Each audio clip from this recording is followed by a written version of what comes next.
Okay, tonight's dinner is going to be what I call a pepper casserole. It's like stuffed green bell peppers, except the peppers are cut up and actually put into the dish. Tonight's going to be a family affair. I have my little girl strapped to my back, as you can see there. That's Gabriella. So my husband and I are going to be working together on this, and I'll have a little girl strapped to my back during the process. First ingredients in the recipe are the ground beef and the onions. I'll give the amounts below, and then bell peppers. I use 2 medium ones. The next ingredient is rice. I used a cup of that, and then Prego I used to mix in and to layer on the top of the casserole once it's in the casserole dish. And this is mozzarella provolone cheese. The first step was to brown the meat and the onions together, and then we chop up the peppers, and once we have them chopped, we actually usually pretty kind of finely chop them down to about 1/2-inch pieces. It's not absolutely necessary, but it makes it better for the casserole if it's chopped into smaller pieces.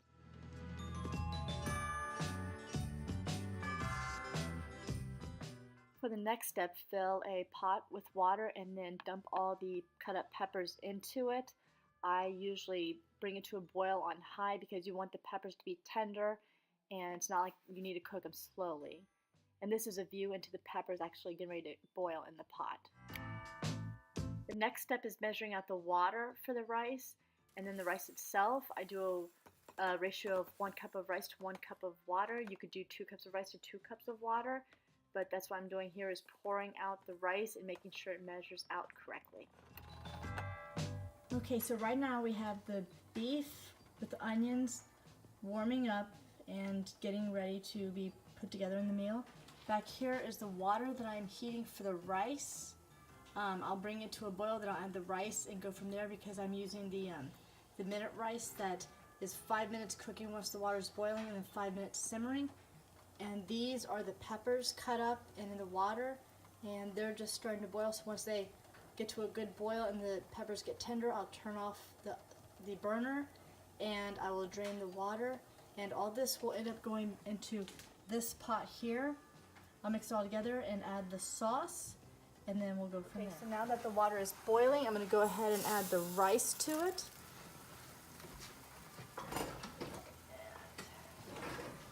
Getting out a spoon to get all the rice in, because some of it's stuck in the measuring cup since the water was in there prior. And I'll stir that around.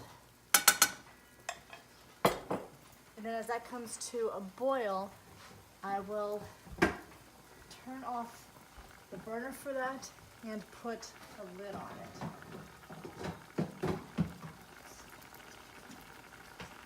So this is the correct lid for that one.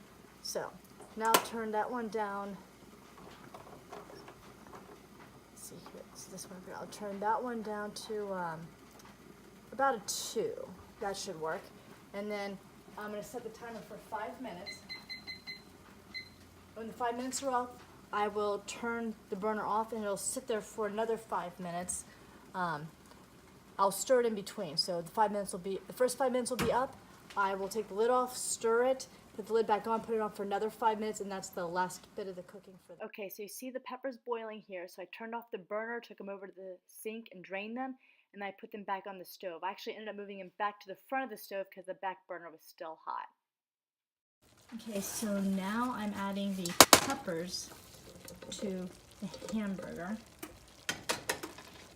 And I think, well, I'll leave the oven, or the stove on, because at some point towards the end, I'm going to be adding the sauce. So it's better to just go ahead and leave this on and they can warm together.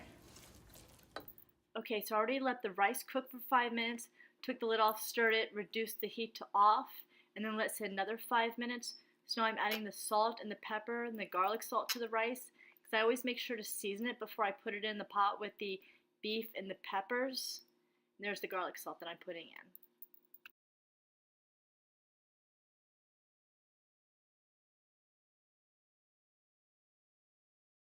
Okay, I thought I had the camera recording when I added the rice to the pot, but apparently I didn't. So you see me stirring here, and in a moment you're going to see the whole pot with everything mixed together, including the sauce.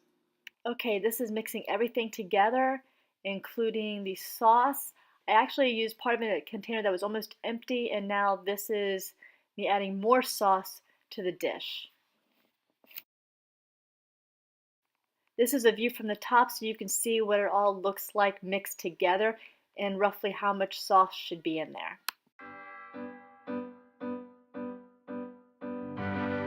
Okay, at this point I dump the mix for the casserole into the casserole dish.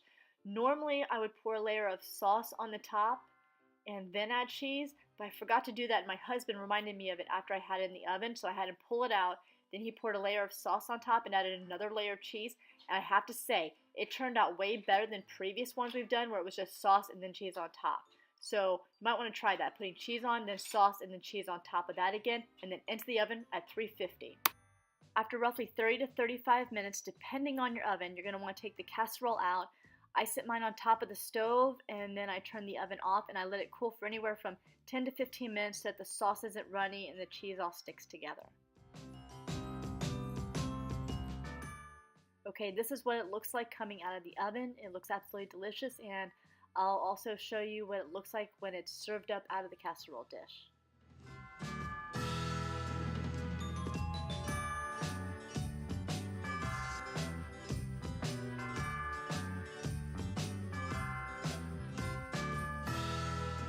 So this is the final product out of the casserole dish and served. Thank you for watching my video. If you liked it, then please click the like button. If you liked it and you'd like to see more of my videos, please click subscribe, and there's a little bell on there that you can click that notifies you when I have a new video up. And I hope to see you in future videos.